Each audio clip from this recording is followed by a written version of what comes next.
కరకరలాడే జంతికలు ఎలా తయారు చేయాలో చూద్దాం రాండి ఫ్రెండ్స్. మేము సంక్రాంతి పండుగ దగ్గర పడుతుంది కాబట్టి ఇలా జంతికలు వండుతున్నాము.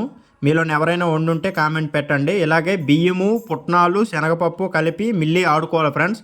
ఆడుకున్నది తీసుకొని కారము, ఉప్పు, వేడి వాటర్ వేసి బాగా చపాతీ పిండిలో ముద్దగా కలుపుకోవాలండి. కలుపుకున్న తర్వాత జంతికలు గొట్టమైన ఒకటి ఉంటుంది, ఆ గొట్టం తీసుకోవాలి. ఆ గొట్టం తీసుకొని ఆ గొట్టంలో ముద్ద వేసి దాంతో జంతిక అనేది వేయాలండి. ఇలా వేస్తాం మేము.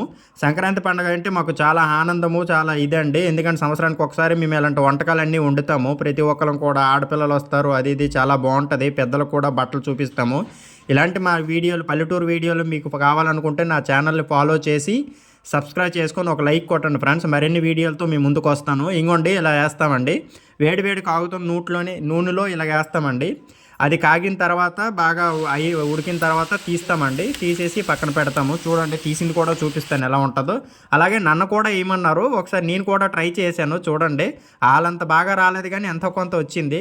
అలాగే ఈ పండగకి మీ ఇంట్లో ఏం వండుకున్నారో కూడా కామెంట్ చేయండి. మా ఇంట్లో అయితే పోకొండలు, జంతికలు, చేకొడియాలు వండుకున్నాము. ఆ వీడియోలు కూడా చూపిస్తాను కంపల్సరిగా. ఇలా మా పల్లెటూరు వీడియోలు మరెన్నో కావాలనుకుంటే నా ఛానల్ మాత్రం కంపల్సరిగా సబ్స్క్రైబ్ చేసుకోండి ఫ్రెండ్స్. మరిన్ని వీడియోలతో మీ ముందుకు వస్తాను డెఫినెట్గా. చూడండి, ఏగిన తర్వాత జంతికలు ఇలా ఉన్నాయి. ఇలా మంచి కలర్లో వచ్చినండి, మంచి ఫ్లేవరు. తింటే మాత్రం చాలా బాగున్నాయి, ఎక్సలెంట్గా ఉన్నాయి, కరకరలాడుతున్నాయి. ఓకే ఫ్రెండ్స్, నా వీడియోని ఒక లైక్ చేసి ఫాలో చేయండి ఫ్రెండ్స్.